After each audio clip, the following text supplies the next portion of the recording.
right, so folks, thank you for asking me to do this again. I've always liked Theater Insights, and that's what we call it. So I am pretending that I'm not just talking to the cast and crew, but talking to people who would normally come to our Theater Insights, which means we would have anywhere from 75 to 100 people come in, mostly students and faculty and other people from other areas, just to hear about this play, get your perspective what this play is all about, and encourage us to come and see it. So my job is to ask you about the play, about your role. So I'll kind of put a couple things in your brain so you can think about it.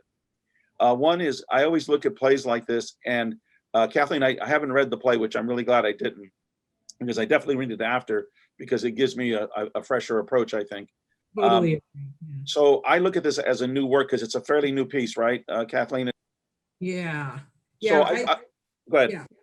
Yeah. No, it's been developed in the last 3 years, since January 2017. Okay, good. So I see that as a new work, and new works always present challenges because you're always going through rewrites and interpretations and things like that, and what kind of spin you put on it. So if somebody else takes this play and you see it, and you'll say, "Oh man, that's a totally different interpretation." But there are some common things that stay. So one thing about this play is it's not a traditional play. As far as I know, it doesn't have a traditional beginning, middle, and end. Doesn't reach the climaxes. There's a lot of solo work. It's almost all solo work, correct? Yeah, pretty much. Okay, so that's always a challenge. And then playing smaller parts and having to, what I mean is not as a large part. So that means how to create a character in a short amount of time and make it realistic. And then, because that's, to me, always, but I love new work. I love docu stuff because it's right on the edge and all of that stuff. So I'll be asking you, how did you prepare? What were some of the challenges for doing this piece, obviously? How was it doing this during COVID? The challenges of that. But first, I really want to congratulate you all, and I hope everybody hears this out there. If all the cast is not there and all the crew and all the people who are watching this, is that I congratulate you as being what I call drama warriors, because you are doing art and during the most difficult time, and you're doing art that's very different during a difficult time. So I want to congratulate you, because there are a lot of people, programs, who stop doing theater, or they do very limited. And so the fact that you guys are going ahead and doing this speaks volumes. So really, congratulations on that. And then I was also very, very excited to see a predominantly Latinx or Latina cast. That's very, very, very, very important. And people, I can't tell you enough how important what that is. And with all our brothers and sisters in the Black Lives Movement, there's a parallel movement, I think, with Latinx culture too that's going on. The same issues about housing, education, brutality, all those things that are happening. So there's a lot of stuff happening, and I think our culture is really stepping up to the plate and realizing we have a say as well, and it's really important to look at. I think a lot of the folks from Black Lives Matter, which I've been working with, are always saying, BIPOC, trans, let's get it all, let's work on it. So this movement has really caused us to look at how America is changing. And we know that with the COVID, the people on the front line, particularly in the retail work and farm workers, they're suffering. It's right in our own community. I hear things from Monument, the Monument Boulevard and that community and what's happening there.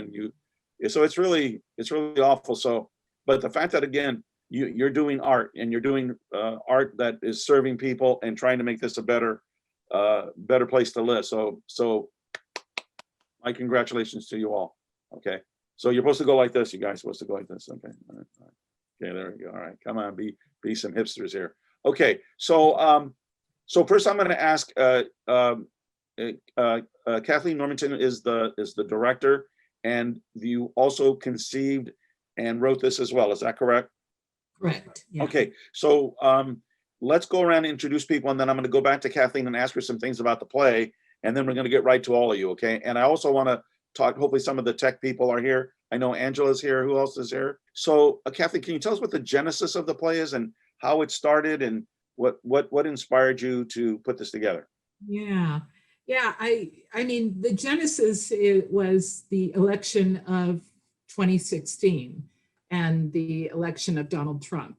And I teach at San Jose State, which is a very heavily Latinx university. And one of my students came up to me, Kenya, and said, "Oh, I wish I could vote." I had my little "I voted" sticker on. And I was kind of like, "What, you know, you're old enough." And then she said she was undocumented. And Okay. after that, and then of course we found out the results, and I think I was just devastated, not only for our country, but for this group of people who were going to be impacted by the election of this particular person. And so at the end of the semester, I don't know why I did this, but I just said, "You know, I want to hear your story."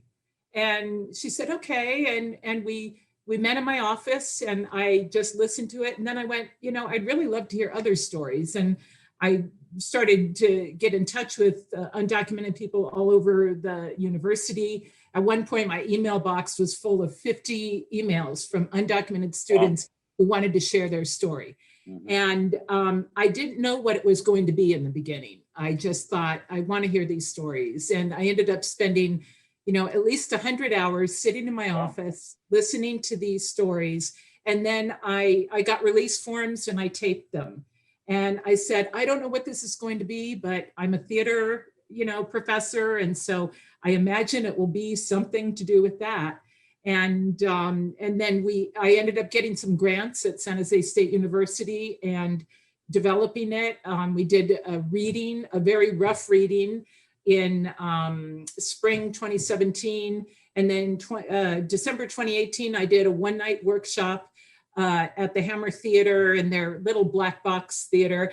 And I was so nervous that I couldn't even watch it. I had to go and get a coffee. And our producer was like, "Kathleen, you've got to come here," because it was this really small space and it was kind of a traverse stage. So the audience was on both sides and it was small and everyone just, you know, it was just one of those magical nights that I missed, you know.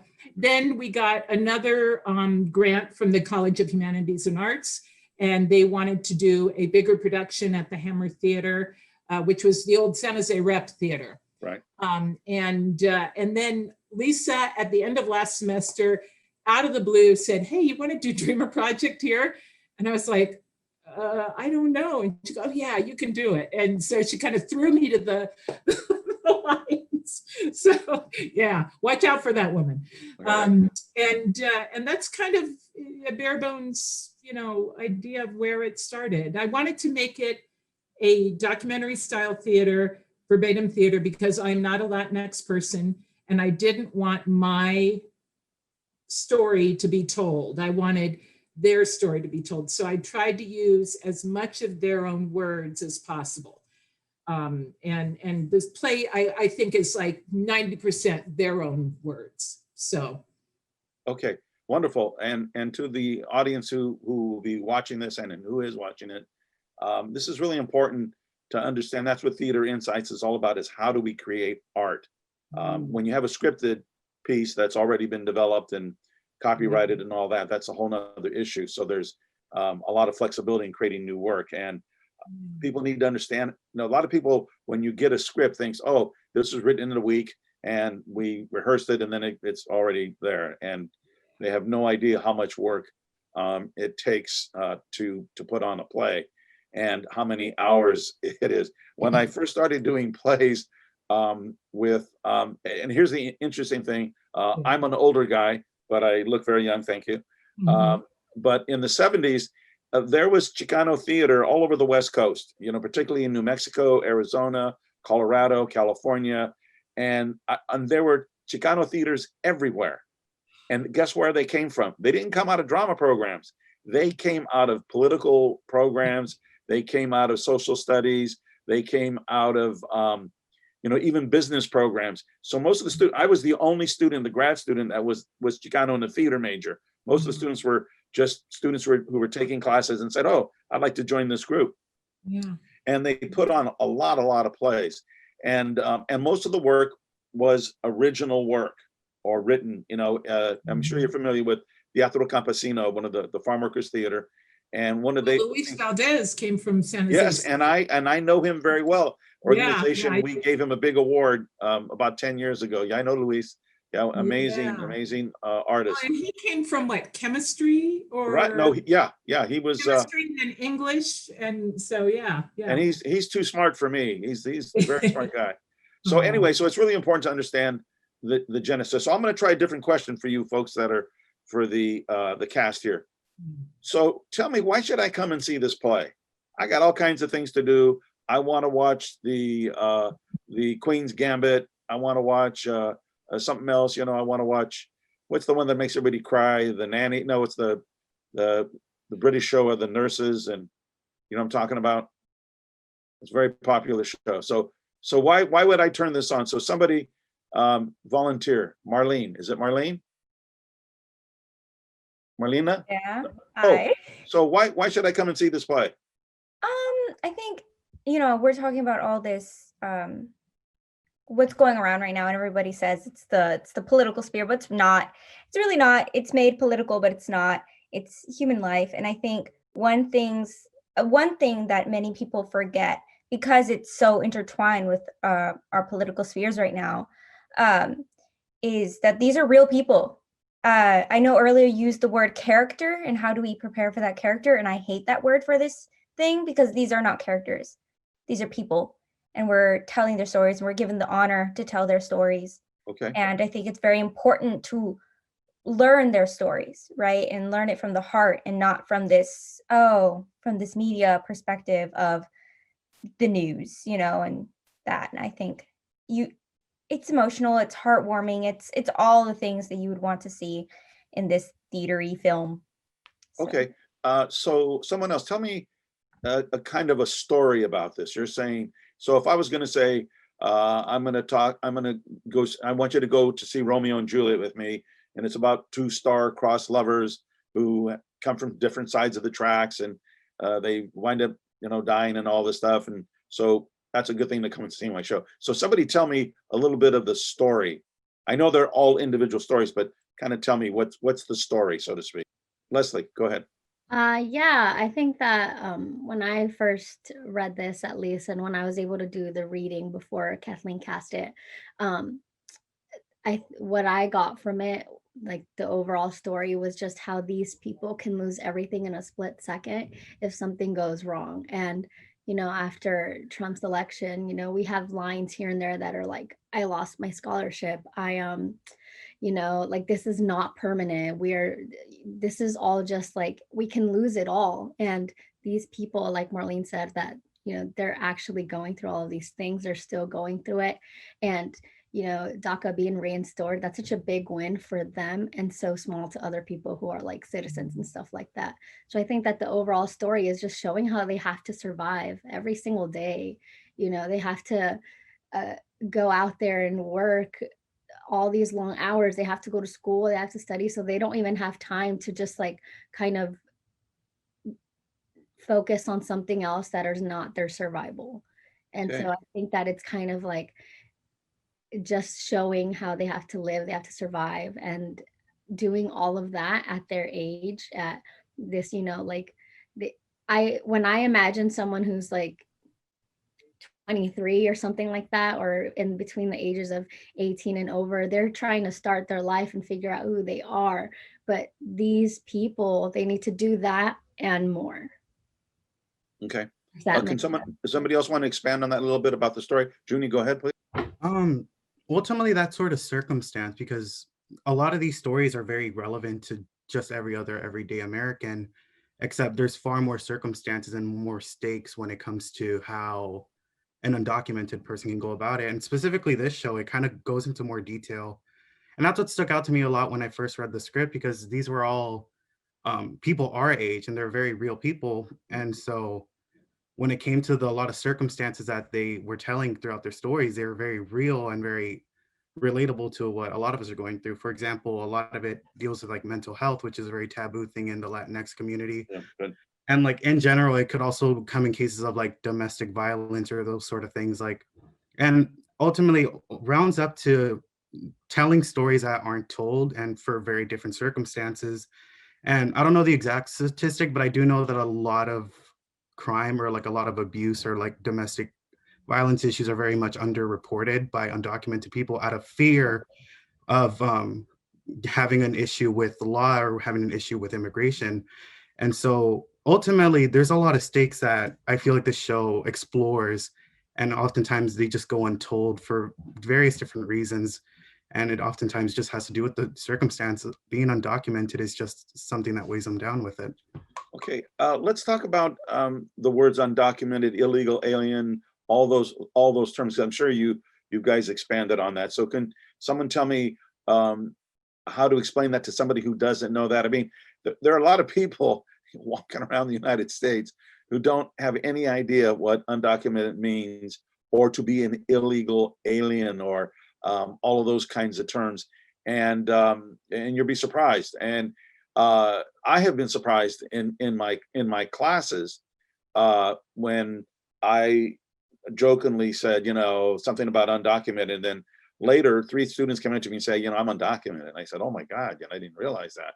And that was very interesting, to find out, that, okay, so somebody kind of answer those, what are the stereotypes that people have, and maybe go through some of those terms. Kathleen, if you want to jump in on that too, that'd be great. So if somebody wants to. Layla, is it Layla? Yeah. When you were talking about what's overall it's the hero's journey, I think it comes down to that, and I think these labels, one of the things that was really important to me, for me personally, and to help other people understand, is that these labels are only labels: undocumented, illegal, aliens. And what this show does is it personalizes it. It gives us this insight into these lives. When we see the word undocumented again, it will be like, oh, Jose or Kenya or Luz. And suddenly you'll remember the story. I had so many people come up after seeing the show and just saying, I had no idea. And they were educated, and this is theater as education, as well as being entertaining and all of that. But it's theater of social justice that strives to help people understand each other better. So.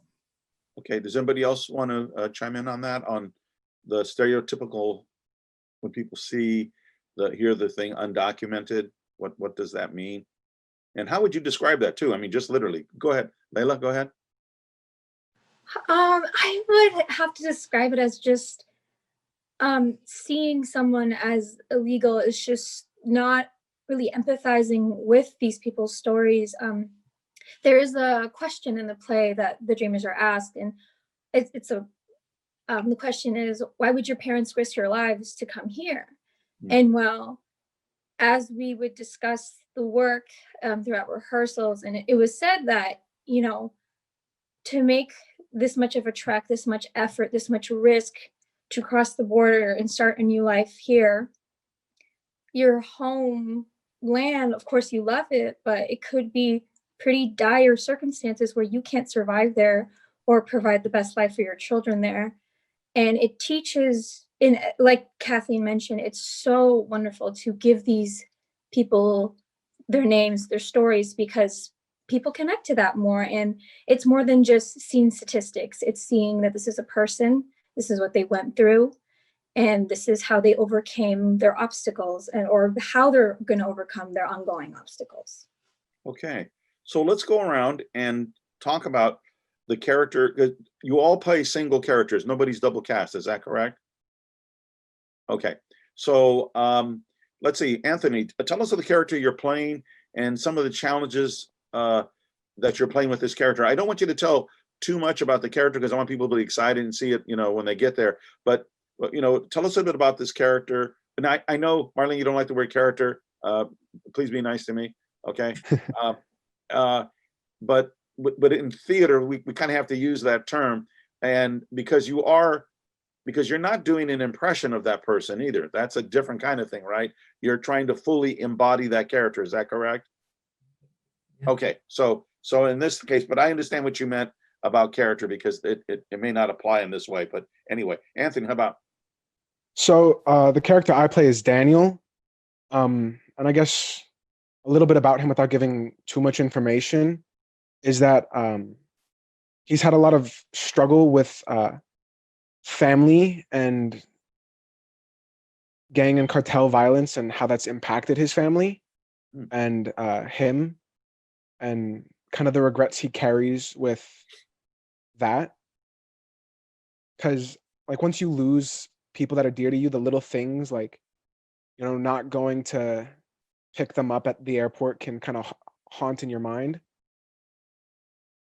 I think one of the biggest challenges I had with the portrayal of this character was, I guess, separating myself from him. Right. Because I know gang violence is something that I grew up with. And so I wanted, like,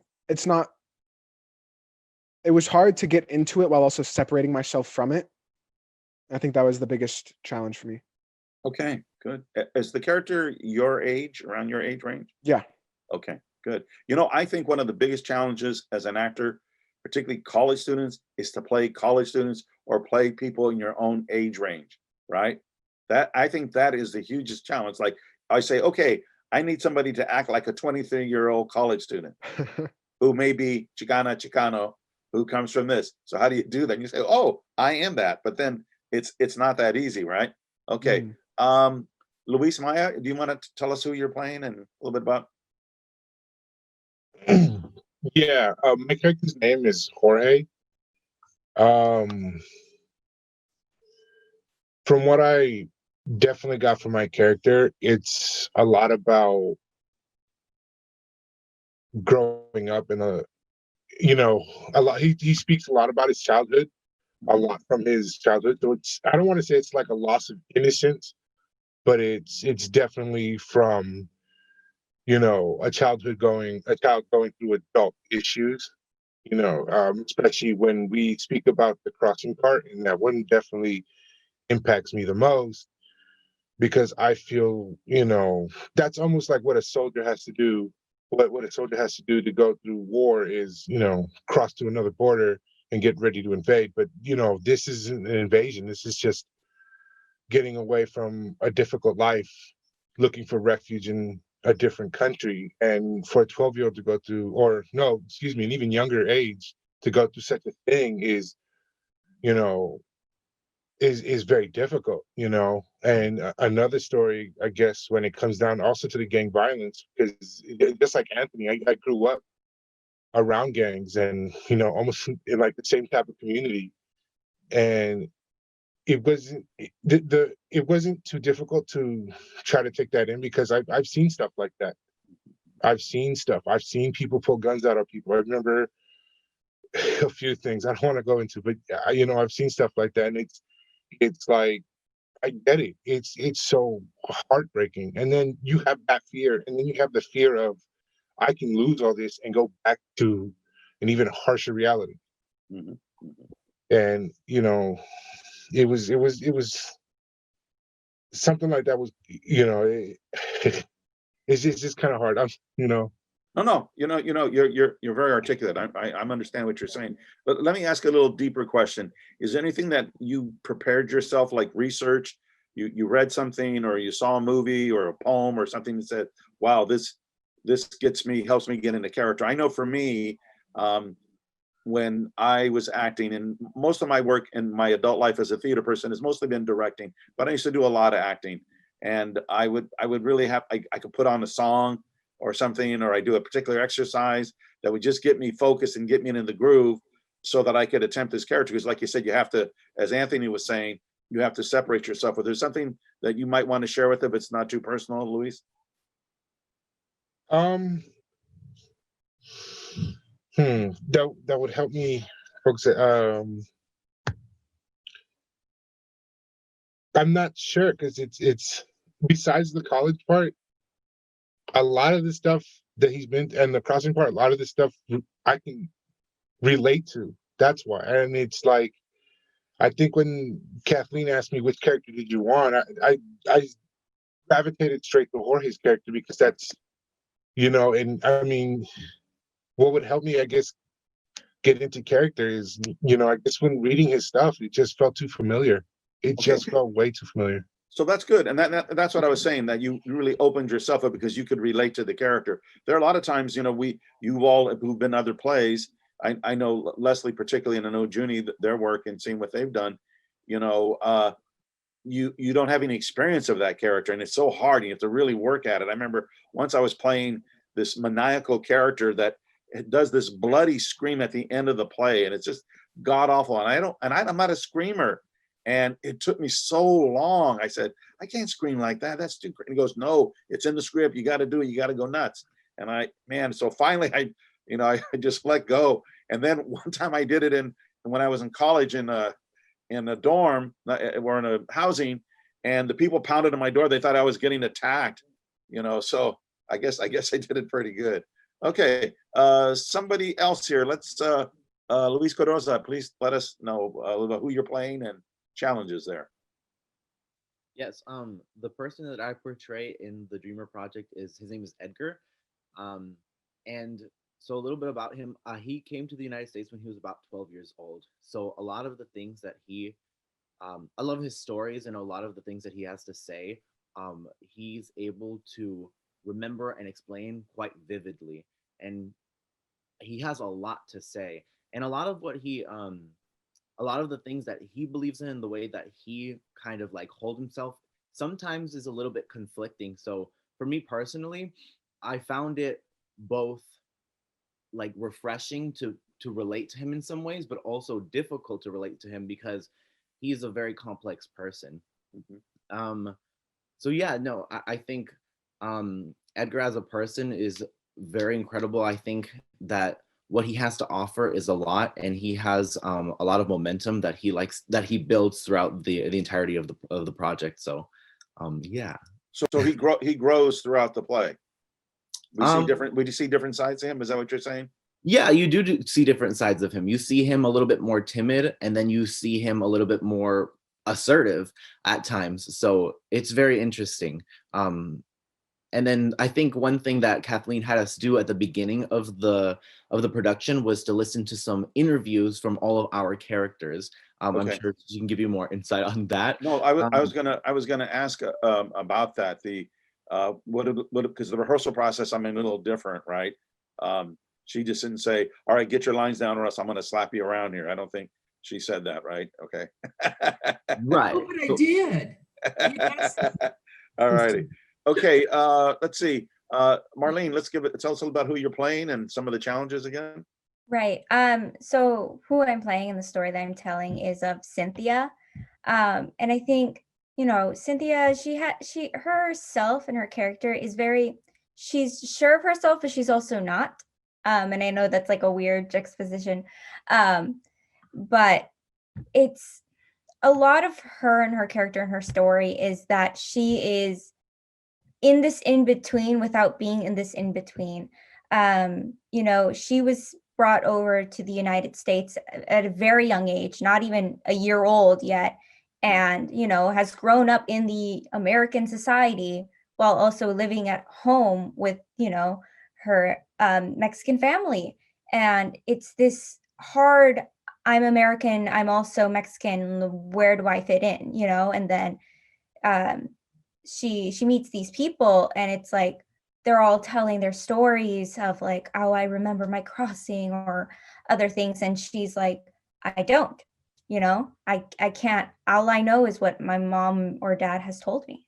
I can't relate, really, you know what I mean? So I think that's like one of the major challenges, but it's also something that I relate to in a way, that I feel this in between of living in an American society while also being in this small community of home that is very Hispanic. So okay. Junie, go ahead. Oh, hi. So I play Jose, which was a very interesting and exciting character. For some context, all of the characters sort of come together in this sort of from different walks of life, and so my character is the only one that's an actual like theater person or a theater major. So throughout the story, a lot of the stories are prompted or they're initiated through a lot of theater games. And so my character is kind of what initiates that. And so that was pretty exciting. I feel like the main challenge ultimately was Kathleen and I had discussed a lot about Jose having, I felt like a recurring theme with him was escapism. And so I feel like throughout the story, I feel like Jose was kind of the tougher cookie to crack in terms of sharing his story or to go into further detail of what his story was like. But with that, when he does share a lot, it's a lot of sweet, very real stories. But at the same time, with the little amount that he shares, he also has a lot of empathy for a lot of the dreamers throughout the story. And so it builds for this really empathetic character that really fights and advocates for everyone throughout. Okay. Leslie. So the person that I am portraying, her name is Kenya. She is the one that talked to Kathleen when she had her sticker and was like, I wish I could vote, who kind of, started a lot of this. And I think one big aspect that I can kind of get from her is that she's kind of internally angry with so many things, so much about her life and how she feels like, yeah, she's here and she's grateful, but also she's like, why did I just, like, she kind of feels like she has nothing, but she's trying really hard to have everything. So I think she's a very hard worker. The fact that she majored in chemistry says a lot.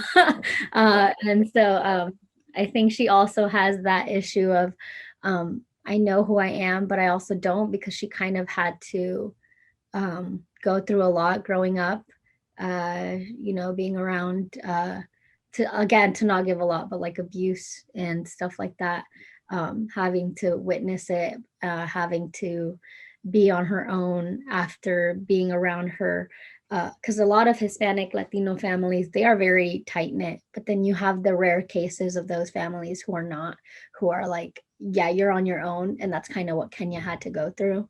And so now she's just like, after being with people for so long, to have to kind of not have a choice but to be on her own has really taken a toll out on her. And she's just trying to figure it all out. Especially when you're first generation, it's so hard. Like, I would know how difficult that is. You're the first person who kind of gets thrown into the fire. You're just like, okay, how do I do this? How do I do that? How do I apply here? I don't know how to do this. And so that's kind of her, but she has no one to kind of look up to. So that's kind of who Kenya is. Yeah. All right, thank you. Layla? So the person I portray is Luz. She is quite a determined spirit. She and I have similar dreams, as she says she wants to help people, and so do I. Although she made it to and completed her MS in nutritional science, and for me, mental health and performance and theater, I feel like are ways that can truly help people. And she has just such big dreams of policy changes just to allow healthcare for everyone. And her journey really begins even before she crosses the border. Her mother, she has to live without her mother for a year, because her mother first goes over to the US and then she stays with her aunt for a year.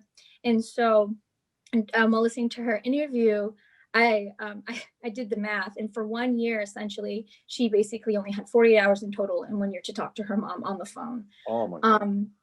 And so that was, really hard to take in as I was taking on her monologues. And then when she made it to the United States, I feel like she was still almost on her own a lot. And of course, she did live with her mother, but once she was old enough, she left for college, an Ivy League in Ithaca, New York. And she really just had to navigate that all on her own. And then when she finished her undergrad at an Ivy League, she came back and pursued her MS in San Jose State. And so she really does spend quite a bit of time on her own, and just like Kenya's just figuring things out as she does, while maintaining such a fiery like determination. Well, you know, I'm so intrigued now. I really want to see these people. And you just by talking to you all, it seems like, wow, they sound like real people, and I'm just dying to see that. So we're probably going to go for about another 10 minutes. So I want to make sure I cover a couple other things. So we're just going to move. But thank you so much. I mean, this is very, very exciting. And just from the little bit I picked up is that they're all so uniquely different, and not just in their backgrounds, their goals, and growing up and all those things. So that's really good. And this whole idea that I'm getting this thematic thing about separation that people don't realize when you are here and your family someplace else. I mean, that's brutal, you know. And with COVID, it's just, you know, we all know what that feels like when we can't be with our family. So can you imagine this way? It's compounds the whole thing. So Angela, you're there, yes? So I want to ask two things, and you can all chime in, and Kathleen, you can chime in anytime too, is what was the rehearsal process like? And then what were the challenges doing this stuff technically? I just did an adjudication for a show at the University of Hawaii, which I wish I could have gone, but I did it like this, and I saw the production, and then I critiqued it after meeting, you know, with the actors, and it was a very odd experience to say the least, to see something that was not live. But it was still intriguing, but it was pretty good. So so tell me what the rehearsal process was like, and then the challenges that you had acting, you know, in front of a camera and those kinds of things.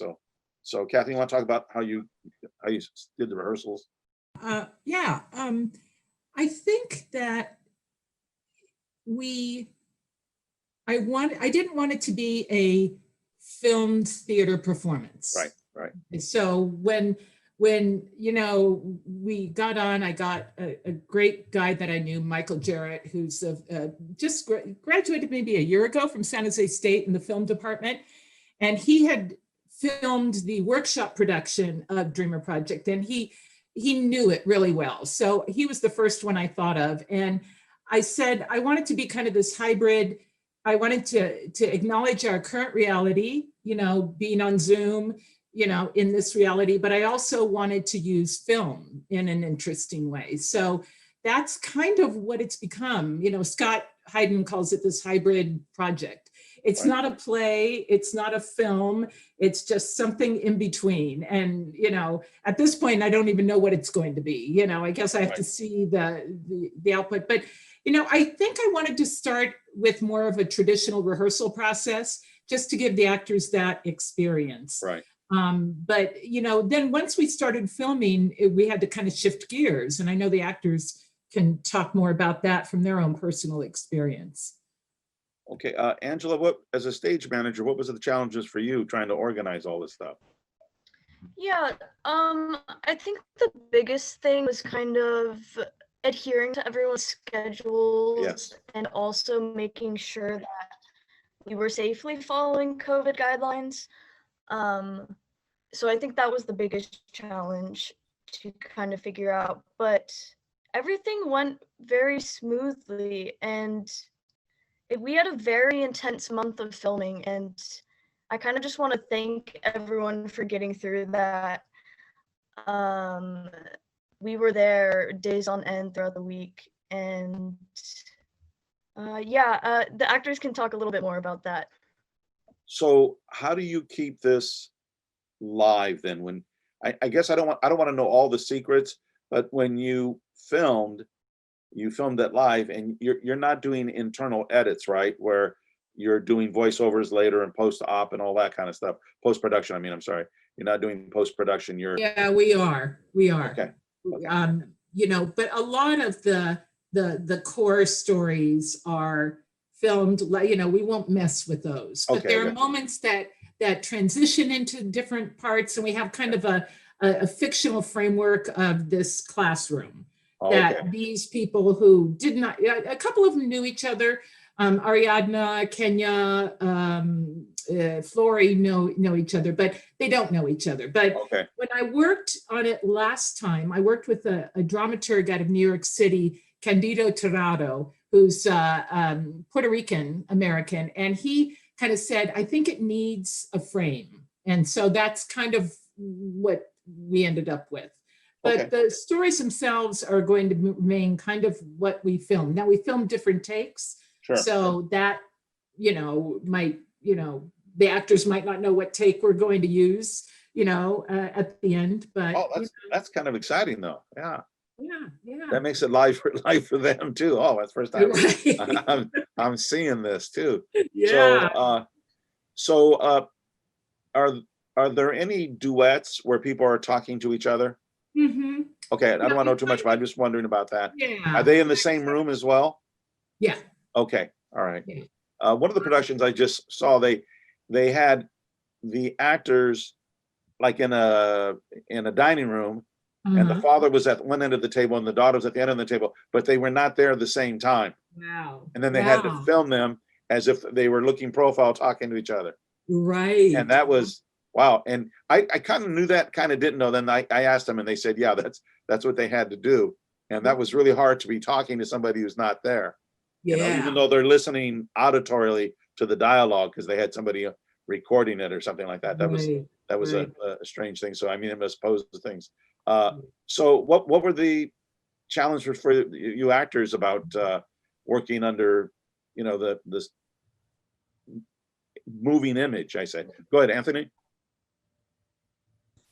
I think the toughest problem, or the toughest part, was that there would be like one scene that would go on for like a couple hours because we'd have to get so many different angles and so many different versions of the shot. And there was one scene that we did, and I think we went down to like a letter H for like angles. I thought that was tough because it took like 3 hours. Yeah, people, and the reason why we're doing the Theater Insights is because people don't realize, they think, oh, we did this on one shot, we did this, particularly film, or just, when they see a play, they said, oh, you guys worked on it like a couple days, right?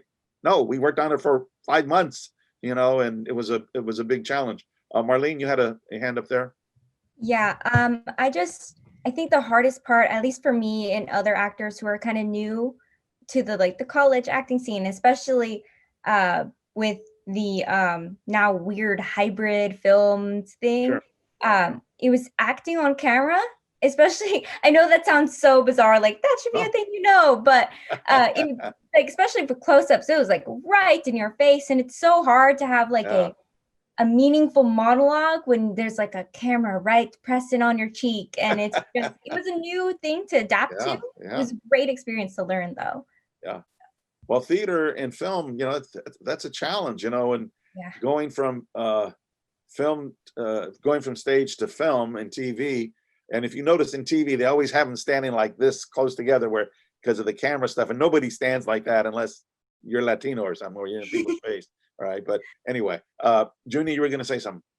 I was just going to piggyback off of Marlene. It ultimately felt like the whole process in terms of filming just felt like a very long tech week, which was exciting because there wasn't that sort of build up to an actual opening performance, but you still got to work collectively with the crew and the cast in sort of putting this project together. And they couldn't be here today, but we had a fantastic crew on deck for this whole production. And the way we were able to execute this very safely and very communal, which was very exciting, because it ultimately, I mean, you normally don't get to work with crew as frequently as long in a stage production. So being able to have like this familiar group that you went to film with on a daily basis was very exciting. And there's just such a formula to film acting compared to theater. So also having that sort of experience through DVC drama was kind of like the best of both worlds. And so it was very exciting. So if you want to give a couple shout outs to your crew people, go ahead. I'd like to hear that. Angela Flynn, who's our stage manager, who's in this call today. He did a wonderful job in keeping us safe and keeping us in line throughout the whole process. But I'm gonna pull up the. You've got Daisy, Ben, Astrid, and then you have who was the boom operator? Is Adai? I don't know how to pronounce her name. I think it's Adai. Adai, yeah. Adai, yeah. And then she's is it amazing? Okay, and Koan. Sorry, your last name is Yagi. Yagi. Oh, Harry, I think. Yeah. So.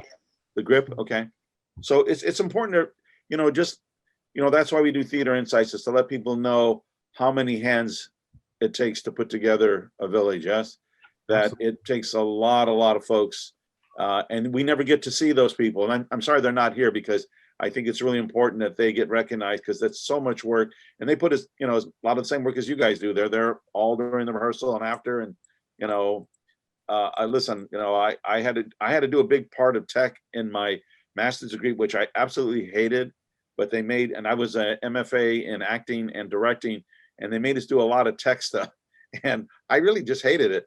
And then I realized, oh my God! So as a director, I never treat tech people bad. If anybody knows that works with me, I never treat them bad, because I know exactly, because they can put the light out too. I know that. So I've definitely understood that.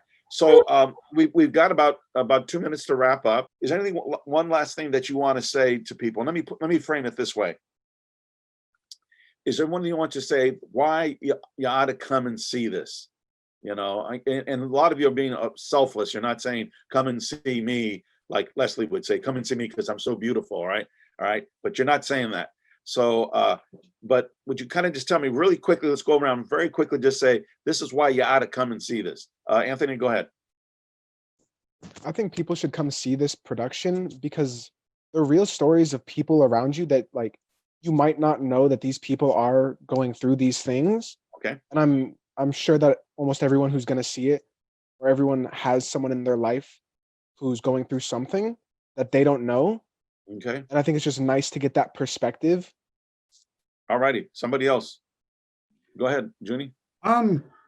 Contrary to probably any ideas people might have coming into it, it's ultimately just a celebration of these stories. What this production is, it's I mean, we do go in depth with some really deep stories, but it's ultimately a celebration. We're celebrating our resilience, our unity, our brown excellence. And so it's ultimately just sort of basking in that sort of brilliance and unity that we have as a community, and how important these stories are, because we are valuable stories. Wonderful. That's a great, you should put that on your posters. Marlene? It's really just a learning and growing experience. You get to learn and grow with these people, and I think that's amazing in itself. Okay, good. Anybody else there? Go ahead, Leslie. I feel like people should watch this just because there's nothing else out there like this. And to be able to do this during COVID, like you guys said, how difficult it is, all the filming and stuff. And also, like Junie said, just being able to admire something that is primarily like Latino, Chicano, Hispanic, people of Hispanic descent is so rare. It's so rare to just see any show that's filled with that specific race or ethnicity. And I think that just alone is important. Wonderful, wonderful. Anybody else? Last comment. Anybody? Yeah, go ahead, Layla. Oh, I just think it's important that everyone come see this, because despite everything that's happened this year, 2020 has been quite unkind to us. It's still so important that we remember and continually remember everyone's stories in this play.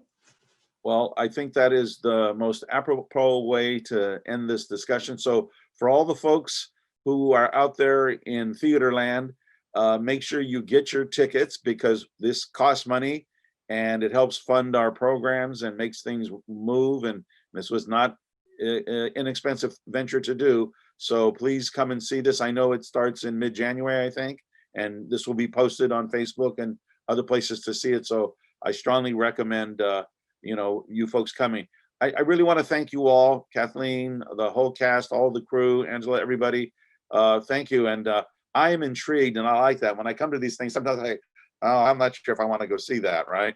But this one, like for all the reasons you said, I'm really looking forward to it. So break a leg, as we say in the business. Best of luck, and we're really looking forward to this. And be sure and tell all your friends to come and see this. Okay. All right. Thank you very, very much, everybody. It was nice meeting you and to see you, and we'll talk to you later.